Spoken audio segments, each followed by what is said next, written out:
하나님 아버지, 오늘 주의 말씀을 듣기 위해서 우리가 이 자리에 모였는데 저희들의 마음과 생각을 주의 말씀으로 집중할 수 있도록 도와주셔서 이 말씀을 두렵고 떨리는 마음으로 우리가 들으며 하나님 보시기에 합당하고 하나님을 기쁘시게 하는 삶을 사는 것이 과연 우리에게 무엇을 의미하는 것인지 깊이 돌아보고 생각하며 또 그러한 삶을 살기 위해 우리의 필요한 영양분을 공급받고 하나님의 도우심을 간구하는 그런 자리가 될 수 있도록 저희를 도와주시기를 우리 구주 예수 그리스도의 이름으로 간절히 기도합니다. 아멘. 우리는 분열된 삶 속에, 사회 속에 살고 있는 것이 분명합니다. 어디를 돌아보아도 이 아담과 하와의 하나님을 반역하는 삶의 그 결과로 인해서 생긴 이 분열, 이런 것이 우리 삶 속에 만연해 있는 것을 우리가 보게 되는 것입니다. 바벨탑 사건 이후에 하나님께서 사람들의 언어를 갈라놓으시고 그렇게 해서 많은 사람들이 세상에 흩어진 이후에 그 무엇도, 그 누구도, 그 어떠한 방법도, 그 어떠한 정치 지도자도 이 세상의 사람들을 하나로 묶어놓지 못했습니다. 새로운 정치 지도자가 나타날 때마다 많은 사람들이 그 사람에게 큰 기대를 걸고 무엇인가 근본적인 변화를 가져올 것이라고 기대하게 됩니다만 매번 우리가 경험하는 것은 그 무엇도, 그 누구도, 그 어떠한 시도도 우리 인간들을 하나로 묶지 못한다는 것입니다. 올림픽이라는 그 운동이 시작되었을 때 그 올림픽 운동을 통해서 사람들이 추구했던 가장 그 숭고하고 고결한 그런 아이디어가 무엇입니까? 우리가 한 군데 모여서 인류애를 나누며 우리가 한 형제 자매 된 것을 이 운동 경기를 통해서 표현해보자 하는 것이 올림픽 정신이었습니다. 그러나 올림픽 정신을 통해서 이 세계가 하나가 되었다고 믿는 사람들은 아무도 없는 것입니다. UN도 마찬가지입니다. United Nations, 이렇게 해서 그 unite 되었다는 단어를 쓰고 있습니다만 UN의 그 내부 사정을 들여다보면 UN이 unite가 된 것이 아니고 깊이 분열되어 있다는 것을 우리가 알게 되는 것입니다. 우리 한국 문화를 돌아보아도 우리 한국이 얼마나 분열된 그런 사회 속에 살고 있는지 우리가 알 수 있습니다. 남과 북이 분열되어 있고 깊은 지역 감정의 골짜기가 이 한국 사회를 뒤덮고 있는 것입니다. 정치적으로, 경제적으로, 사회적으로 우리는 너무나 분열되어 있는 그런 사회 속에 살고 있습니다. 우리가 살고 있는 이 시드니를 돌아보아도 마찬가지입니다. 어저께 이 크로날라에서 일어났던 그 폭동 10주년 기념하는 날이었습니다. 뉴스를 보셔서 아시겠지만 반인종차별주의를 주장하는 사람들과 반무슬람주의를 주장하는 사람들이 어제 또 충돌이 있었다는 이야기를 제가 들었는데 사회를 돌아보고 들려오는 뉴스를 돌아보면 돌아볼수록 우리 사회는 깊이 분열되어 있는 것을 알 수 있는 것입니다. 시드니에 좀 오래 살아보신 분들은 금방 아시겠지만 이 시드니라는 이 도시가 지역적으로 또 경제적으로 얼마나 분명한 경계선을 두고 있는 그런 도시인지 우리가 알 수 있습니다. 그래서 남과 북, 이것이 뭐 아주 분명하게 나누어져 있고 서남쪽으로 가면 갈수록 이 시드니에 살고 있는 많은 사람들이 경제적으로, 사회적으로 큰 어려움을 겪고 있는 것을 우리가 보게 되는 것입니다. 분열의 깊은 골짜기가 우리가 어디를 돌아다 보아도 우리 삶을 엄습하고 있는 것을 바라보는 이 시대에 과연 우리는 어떻게 하나가 될 수 있는가, 이런 문제로 고민하지 않을 수 없는 것입니다. 교회를 들여다보아도 교회 안에는 이 믿음이 약한 자들과 믿음이 강한 자들의 그런 그 분열, 거기에서 생기는 어떤 갈등, 이런 것들이 만연하고 있는 것을 볼 수 있습니다. 우리가 지난주에 살펴보았던 대로 교회 안에서, 특히 이 로마 교회 안에서 그리스도의 복음으로 인해서 우리가 자유를 누릴 수 있기 때문에 우리가 무엇이든지 즐길 수 있고 무엇이든지 우리가 우리의 삶을 풍요롭게 할 수 있는 것들을 우리가 누릴 수 있다고 생각하는 그런 믿음이 강한 자, 이런 사람들과 그게 그렇지 않고 우리가 아직도 어떤 특정한 음식을 먹지 말아야 하고 어떤 특정한 날을 우리가 더 중요하게 생각해야 하고 하는 이런 그 믿음이 약한 사람들, 이런 사람들 사이에서 큰 분열이 일어나고 있는 것을 우리가 보게 되는 것입니다. 실제로 교회의 이 그 내부 사정을 들여다보아도 우리 교회도 그런 면에서 예외는 아닐 것이라고 생각합니다. 교회에서 모여가지고 저 사람의 어떤 그 외부 모양이나 어떤 행동이나 또 어떤 그 신앙 생활하는 그 모습, 이런 것들을 보면서 그 사람을 판단하게 되고 정죄하게 되고 또 내 마음에 들지 않기 때문에 그 사람의 믿음을 내려다보게 되는, 비판하게 되는 그런 일들이 얼마나 많이 있습니까? 이런 모든 것들이 분명히 죄로 인해서 우리의 삶을 엄습하고 있는 이 분열의 결과인 것입니다. 오늘 본문 말씀을 보시게 되면 지난주에 이어서 사도 바울이 계속해서 이 믿음이 강한 자와 믿음이 약한 자의 문제에 대해서 이야기를 하고 있는데요. 15장 1절 말씀해 보십시오. 믿음이 강한 우리는 마땅히 믿음이 약한 자의 약점을 감당하고, 이렇게 하면서 지난주에 그 이슈를 계속 이야기하고 있는 것입니다.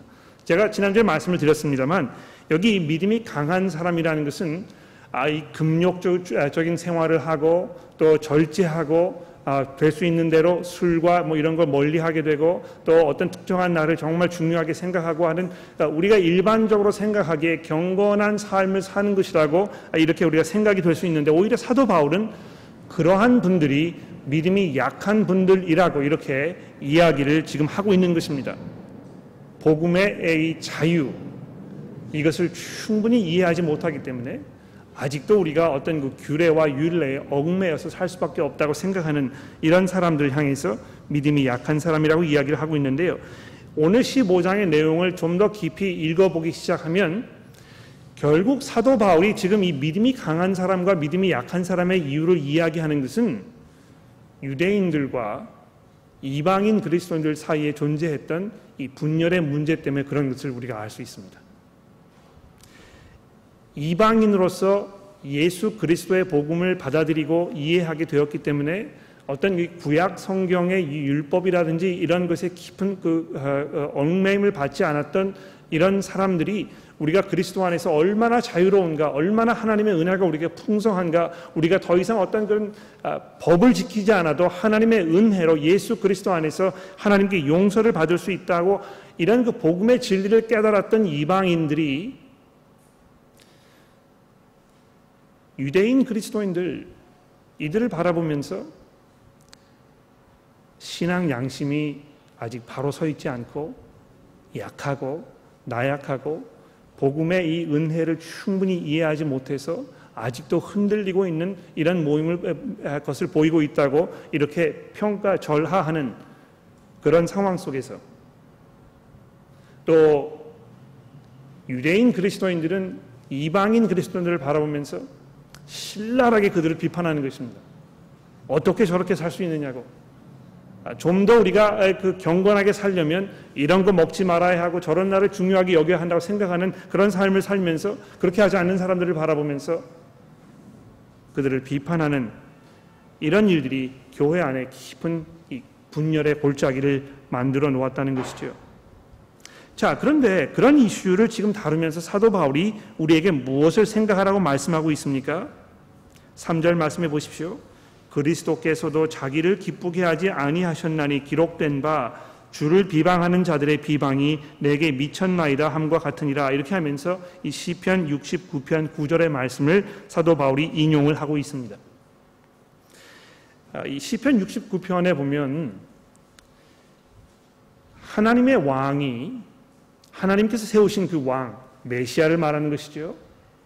이 메시아가 사람들로부터 이 비방을 받고 비난을 받고 멸시를 당하면서 그것을 다 감당하고 그것을 그대로 다 마음속으로 이 흡수를 하고 하나님 앞에 간구하는 그런 모습을 보여주고 있습니다. 비방받는 사람들이 자기의 그 억울함을 호소하거나 자기의 이 권리를 주장하거나 이렇게 하지 아니하고 마치 그리스도께서 하셨던 것처럼 자기를 비방하고 비난하고 조롱하는 사람들의 그런 그 죄악된 모습들을 그저 다 감당하시는 그런 모습을 바라보면서 믿음이 강한 여러분이 믿음이 강하시다면 사람들이 여러분을 비난하고 조롱하고 이렇게 할 때 어떻게 해야겠는지 잘 생각해 보십시오. 이렇게 지금 격려하고 있는 것입니다. 그래서 계속 보십시오. 이 5절 말씀에 보시면 이제 인내와 위로의 하나님이 너희로 그리스도 예수를 본받아 서로 뜻을 같이 하여 주사 한 마음으로 한 입으로 하나님 곧 우리 주 예수 그리스도의 아버지께 영광을 돌리게 하려 하노라. 그래서 이 교회 안에서 분열이 일어나는 이런 그 상황이 벌어질 수 있을 때에 특히 믿음이 강한 여러분들이 어떤 생각을 가지셔야 하겠습니까? 인내로, 또 성경 말씀이 우리에게 주시는 그 위로로 소망 가운데 살아가는 것입니다. 우리가 그렇게 했을 때 결과가 무엇입니까? 예수 그리스도를 본받아서 서로 뜻을 같이 하여 한 마음과 한 뜻으로 하나님 아버지께 영광을 돌릴 수 있다고 이렇게 이야기합니다. 그러므로 7절입니다. 그리스도께서 우리를 받아 하나님께 영광을 돌리심 같이 너희도 서로 받으라. 이 이방인들과 유대인들 이 사람들에게 사도 바울이 지금 동시에 어필을 하고 있는 것입니다.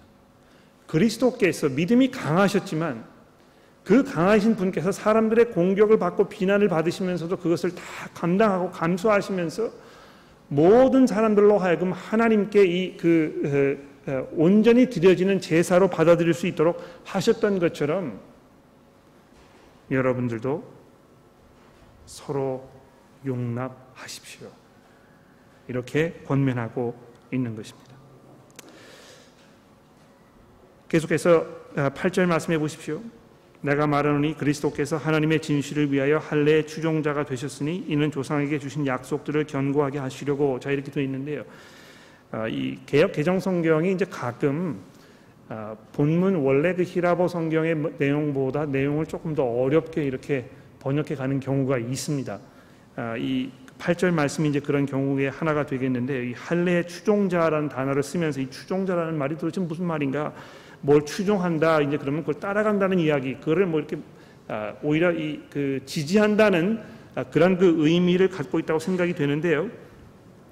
여기 이 추종자라고 하는 단어의 그 원래 의미는 그 종이라는 말입니다. 종, 섬기는 사람, 그런 뜻인데, 사도 바울이 지금 이 8절에서 하고자 하는 말씀은 예수 그리스도께서 유대인들에게 할례를 받은 사람들, 유대인들의 종이 되심으로 그들로 하여금 하나님께서 이 온 세상을 통해서 약속하셨던 그 약속이 이루어질 수 있도록 이렇게 하셨다는 걸 말하고 있는 것입니다. 하나님의 그 계획과 하나님의 목적이 무엇이었습니까? 하나님께서 세상을 만드셨을 때 온 세상을 향해서 가지고 계셨던 그 계획이 무엇입니까? 유대인들뿐만이 아니고요, 모든 이방인들이 하나님의 그 축복과 은혜 안에서 이 거듭난 영광스러운 풍성한 그러한 삶을 살게 되는 것이었습니다. 그렇지 않습니까? 아담과 하와를 에덴 동산에 창조하셨을 때 뭐라고 말씀하셨습니까? 내가 땅에 번육하고 충만하여 이 온 세상을 다스리라고 말씀하지 않았습니까? 그냥 그 유대인 어떤 그 특정한 사람들만을 염두에 두고 말씀하신 것이 아니고 아담과 하와의 모든 후손들, 온 인류가 하나님의 은혜 가운데 사는 그 삶을 기대하셨던 것입니다. 그리고 그러한 하나님의 계획과 목적이 구약 성경 안에서도 계속해서 반복적으로 우리에게 확인되는 것을 우리가 알 수 있는데, 사도 바울이 지금 이 9절 이하부터 그 사실을 우리에게 이해하도록 도와주고 있습니다. 9절 말씀에 보시면 이방인들도 그 긍휼하심으로 말미암아 하나님께 영광을 돌리게 하려 하심이라 기록된 바, 그러므로 내가 열방들 중에서 주께 감사하고 주의 이름을 찬송하리라 하면서 이 시편의 말씀을 인용하고 있지 않습니까? 그렇죠? 여기 그 이 시편 말씀의 가장 중요한 그 포인트는 무엇입니까? 유대인들뿐만이 아니고요, 모든 열방들이 다 함께 하나님을 찬송하는 그런 그 상황을 지금 설명하고 있는 것입니다. 또 10절 말씀해 보십시오. 이르되 열방들아 주의 백성들과 함께 즐거워하라 하면서 이번에는 신명기의 말씀을 인용하고 있습니다. 여기에도 보면 하나님께서 이 온 세상 모든 백성들이, 유대인들 하나님의 백성들과 함께 하나님을 찬송하는 그런 광경을 설명하고 있습니다. 또 11절에 보십시오. 모든 열방들아 주를 찬양하며 모든 백성들아 그를 찬송하라 하면서 이 시편의 말씀을 인용하고 있고요. 또 12절에 보십시오. 이사야가 이르되 이새의 뿌리 곧 열방을 다스리기 위하여 일어나시는 이가 있으니 열방이 그에게 소망을 두리라 하면서 이사야서의 말씀을 인용하고 있습니다. 여러분, 성경을 잘 읽어오신 분들은 이거를 이렇게 읽으시면 아마 금방 머릿속에 이거 캐치를 하실 것입니다. 사도 바울이 지금 뭘 하고 있는 것인지, 신명기에서, 이사야서에서, 시편에서 똑같은 내용을 지금 계속 반복 말씀하고 있지 않습니까? 여러분, 신명기는요 모세 오경이었습니다. 이사야서는 구약의 선지서를 대표하는 가장 중요한 책이었습니다. 시편은 시가서라고 해서 나머지 성경 부분의 가장 중요한 책이었습니다. 그래서 모세 오경과 선지서와 시가서, 즉 전체로 말해서 이 구약 성경의 모든 전체가 하나님의 계획을, 하나님의 목적을 아주 일괄적으로 이야기하고 있다는 사실을 지금 우리에게 말씀하고 있는 것입니다. 하나님께서 유대인들뿐만이 아니고 모든 사람들을, 이 유대인들이 복음을 받아들이는 걸 통해서 그들로 하여금 복음이 온 세상에 전해지도록 이렇게 계획하고 준비하셨다는 사실을 지금 우리에게 말씀하고 있는 것입니다. 그런데 그럼에도 불구하고 그 안에서 유대인 그리스도인들과 이방인 그리스도인들이 분열되고 합하지 못하고 서로를 비난하고 비방하는 이런 것은 얼마나 합당하지 못한 일인가, 이런 사실을 사도 바울이 우리에게 지적해 주고 있는 것입니다. 자, 그래서 어떤 면에서 오늘 15장의 이제 핵심 부분이라고 말씀할 수 있는 이 14절의 말씀으로 이제 우리가 넘어가게 됩니다. 자, 여기 한번 제가 읽어볼까요? 내 형제들아, 너희가 스스로 선함이 가득하고 모든 지식이 차서 능히 서로 권하는 자임을 나도 확신하노라. 그러나 내가 너희로 다시 생각하게 하려고 하나님께서 내게 주신 은혜로 말미암아 더욱 담대하게 대략 너에게 썼노니, 이 은혜는 곧 나로 이방인을 위하여 예수 그리스도의 일꾼이 되어 하나님의 복음의 제사장 직분을 하게 하사 이방인을 제물로 드리는 것이 성령 안에서 거룩하게 되어 받으실 만하게 하려 함이라. 자, 이렇게 하면서 이 짧은 구절에 하나님의 계획과 하나님의 목적과 하나님께서 자기에게 주셨던 이 사도로서의 사역과 이 온 세상 모든 그리스도인들이 이해하고 있어야 할 가장 중요한 것을 아주 명쾌하게 우리에게 설명해 주고 있습니다. 무엇입니까? 하나님께서는 복음을 통해서 모든 이방인들이 하나님께 산 제사로 바쳐지기를 기대하고 계십니다. 여러분, 바로 이것이 여러분과 저를 향한 하나님의 계획이요, 하나님의 목적입니다. 하나님, 저를 향한 하나님의 뜻이 무엇입니까? 제 삶이 무엇인지 제가 뭘 하면서 살아야 되겠는지, 제 이 삶의 의미가 무엇인지, 하나님께서 계획해 놓으셨던 그 목적이 무엇인지 저를 좀 알려주십시오. 이렇게 고민하고 질문하시는 분들 많이 계시죠? 여러분 그런 마음으로 살아가고 계시지 않습니까? 하나님께서 여러분을 향해서, 온 세상을 향해서 가지고 계시는 그 계획과 목적은 모든 이방인들이 복음을 전해 들어서 하나님 앞에 제물로 드려지는 것입니다. 그들이 예수를 전해 듣고 예수의 사람으로 변화되어서 그리스도를 고백하고 그분을 위해서 살며 그분의 이 영광과 은혜를 찬송하는 이러한 삶을 사는 것이 여러분과 제가 마음속에 품고 살아야 할 하나님의 계획과 목적인 것입니다. 그래서 사도 바울이 이렇게 이야기합니다. 18절에 보십시오. 그리스도께서 이방인들을 순종하게 하기 위하여 나를 통하여 역사하신 것 외에는 내가 감히 말하지 아니하노라. 내가 내 삶에 대해서 보여줄 것은 다른 아무것도 없고, 하나님께서 그리스도께서 나를 통해서 이방 사람들로 하여금 그리스도께 순종하도록 하기 위한 그것밖에 내가 보여줄 것이 없다. 이렇게 말씀하고 있는 것입니다. 여러분, 어떤 면에서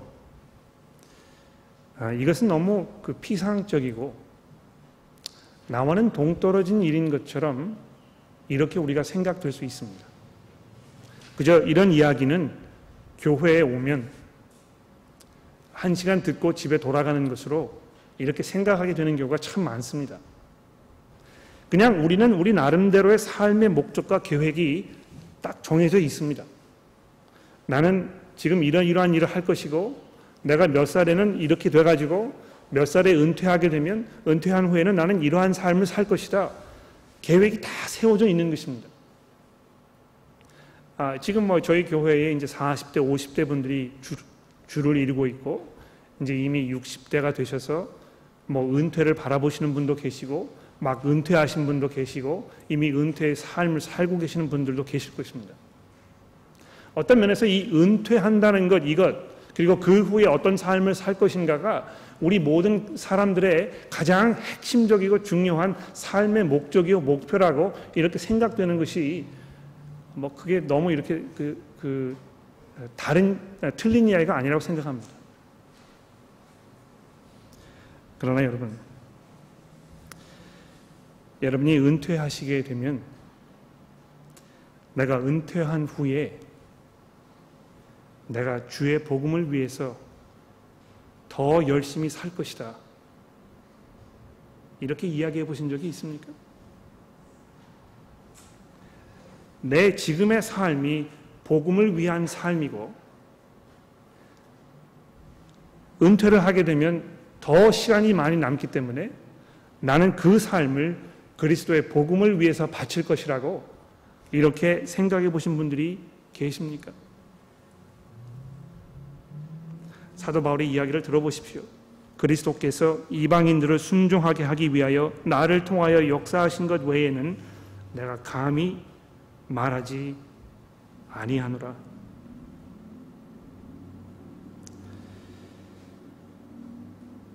(20절에) 보십시오. 또 내가 그리스도의 이름을 부르는 곳에는 복음을 전하지 않기를 힘썼노니 이는 남의 터 위에 건축하려 아니하려 함이라. 기록된 바 주의 소식을 받지 못한 자들이 볼 것이요 듣지 못한 자들이 깨달으리라 하면서 지금 자기의 삶이 무엇인지 이런 것을 소개하고 있습니다. 하나님께서 내게 기대하시는 것은 복음을 듣지 못한 사람들이 복음을 듣도록 내가 그곳에 가는 것이라고 이렇게 설명하고 있는 것입니다. 그러므로 21절에 보십시오. 그러므로 내가 또한 너희에게 가려 하던 것이 여러 번 맡겼더니 이는 이 지방에 일할 곳이 없고 또 여러 해 전부터 언제든지 서반으로 갈 때에 너희에게 가기를 바라고 있었으니 이는 지나가는 길에 너희를 보고 먼저 너희와 사귐으로 얼마간 기쁨을 가진 후에 너희가 그리로 보내주기를 바람이라. 이 보십시오. 지금 사도 바울이요, 이 소아시아 지방에서 교회를 개척하고 복음을 증거하는 그런 삶을 살아오지 않았습니까? 그런데 거기에서 많은 시간을 보내면서 이제 더 이상 자기가 일할 곳이 없어졌다는 것입니다. 그러면서 거기를 더 뛰어넘어서 내가 이제 로마로 가고 싶은 마음이 있는데, 로마로 가려고 하는 것은 거기를 거쳐가지고 더 지나서 이 서바나, 즉 스페인을 말하는 것입니다. 내가 스페인으로 가서 이제 거기에 복음을 전해야 되겠다, 이렇게 마음을 먹고 있는 것입니다. 그 일을 하기 위해서 여러분들이 내 사역에 동참해 주기를 바랍니다. 제가 잠깐 거기 들려서 여러분과 함께 교제하는 동안에 여러분과 사랑의 격려의 관계를 맺고 복음의 동역자 관계를 맺고, 그리고 나서 여러분들의 기도와 여러분의 그 수고와 여러분의 헌신을 통해서 제가 스페인으로 가는 그 여비와 그 사역의 그 근거와 이런 것들을 마련하게 되기를 바랍니다. 이렇게 지금 간구하고 있는 것입니다. 29절에 보십시오. 내가 너희에게 나아갈 때에 그리스도의 충만한 복을 가지고 갈 줄을 아노라. 형제들아, 내가 우리 주 예수 그리스도와 성령의 사랑으로 말미암아 너희를 권하노니 너희 기도에 나와 힘을 같이하여 나를 위하여 하나님께 빌어 나로 유대에서 순종하지 않은 자들로부터 건짐을 받게 하고, 또 예루살렘에 대하여 내가 섬기는 일을 성도들이 받을 만하게 하고, 나로 하나님의 뜻을 따라 기쁨으로 너희에게 나아가 너희와 함께 편히 쉬게 하라. 자, 이렇게 하면서 하나님께서 이 이방인 그리스도인들과 유대인 그리스도인들 사이에 가져야 할 이 온전한 연합과 화합, 그리고 그 안에서 복음 사역을 위해서 서로 연합하고 자기의 사역을 서포트 해주기 원하는 이런 그 마음과 생각과 기도로 로마서 15장의 그 내용을 가득 채워주고 있습니다.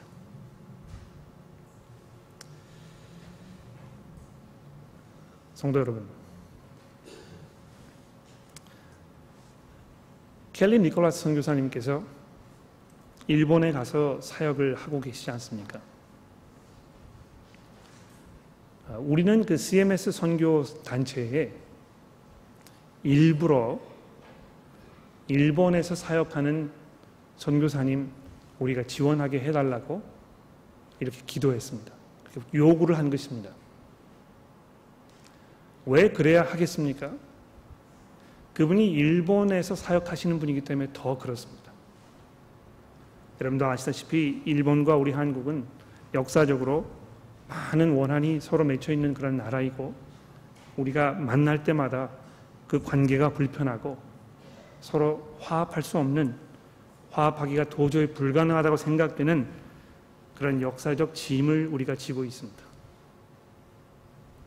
그러나 예수 그리스도의 복음이 여러분과 저로 하여금 일본 사람들을 향한 따뜻한 그 복음의 마음으로 다가가도록 우리를 부르고 있는 것입니다. 우리가 더 그들을 위해서 기도하고 더 그들을 복음 안에서 사랑하고 그들을 우리가 품어야 할 것입니다. 우리 한국 사람들은 중국 사람들을 떼놈 이렇게 불러가지고요, 중국 사람들을 얼마나 비하하는지 모릅니다. 그러나 여러분과 저는 어떤 삶을 살아야 하는 것입니까? 그들에게 복음이 전해지도록 우리가 가진 것들을 헌신하고 수고하고 내어놓아야 하는 그런 의무와 책임이 우리 가운데 분명히 있는 것입니다. 우리가 문화적으로 단일 민족이라고 너무너무 이것을 자랑스럽게 생각해서 얼마나 다른 나라 사람들에게 배타적인지 모릅니다. 동남아시아에서 한국에 오는 그런 노동자분들이 한국에서 얼마나 인간 이하의 대접을 받고 있습니까? 그러나 그럼에도 불구하고 교회들이 그분들을 교회로 돌아오시게 하고 따뜻하게 대해드리고 복음을 전해드리려고 하는 이런 것이 얼마나 귀한 일인지 모릅니다. 여러분, 이 인도와 스리랑카 분들에게 복음을 전하는 것은 그저 이 SBM 교우분들의 몫이 아니고요, 여러분과 제가 거기에 헌신하고 위에서 수고하고 우리의 이 헌금을 하고 또 그분들과 같이 만나서 기도하고 이런 책임이 우리에게 분명히 있는 것입니다. 저는 마음속에 항상 한 가지 염려가 있는데요. 우리 11am 회중이 너무나 좁은 마음으로 우리 그리스도인의 삶을 바라보고 있는 것이 아닌가, 그런 염려가 있습니다. 우리는 한국 사람들이기 때문에 우리는 그저 교민 사회에만 복음을 전하면 우리가 할 일을 다 했다고 이렇게 생각하는 경우가 상당히 많지 않은가, 그런 염려 속에 있습니다. 그러나 호주와 같은 이런 곳에 살면서 우리 주변에 살고 있는 이 수많은 나라의 사람들에게 우리가 복음의 빛을 줬다고 생각하지 않는다면, 우리가 그들을 바라보면서 뜨거운 마음으로 하나님께 기도하고 그들이 하나님 앞에 산 제사로 드려질 수 있도록 우리가 가진 모든 것들을 거기에 쏟아붓지 않으면, 하나님께서 그리스도의 이 영광으로 이 땅에 오셔서 우리에게 맡기셨던 이 사역을 셈하실 때에 우리는 참 창피한 모습으로 그 앞에 나아가게 될 것입니다. 사랑하는 성도 여러분, 우리가 더 이상 선교사로 바다를 건너 해외에 나가지 않아도 얼마든지 이 온 세계에 복음을 전할 수 있는 그런 그 은혜와 특권이 바로 우리 발 앞에 주어졌습니다. 가까이는 일본이나 또 인도나 이런 곳에서 수고하시는 선교사님들을 위해서 우리가 정말 열심히 정성으로 기도하는 일이 있어야 하겠고요. 또 우리 가운데 그러한 사역을 하고 있는 우리 교회 안에 사역자들과 또 거기에 속한 이 회중분들을 우리가 따뜻하게 격려하는 그런 모습이 우리 가운데 있어야 하겠고요. 하나님께서 여러분의 삶 속에 지금 마련해 놓으신 그 믿지 않는 다른 나라의 사람들, 직장 동료라든지 뭐 여러분 가게 찾아오시는 분들이라든지 여러분이 가서 이 카스터머로 알고 있는 분들이라든지 이런 분들에게 복음이 전해지도록 우리가 함께 기도하고 우리가 수고해야 할 것입니다. 기도하겠습니다.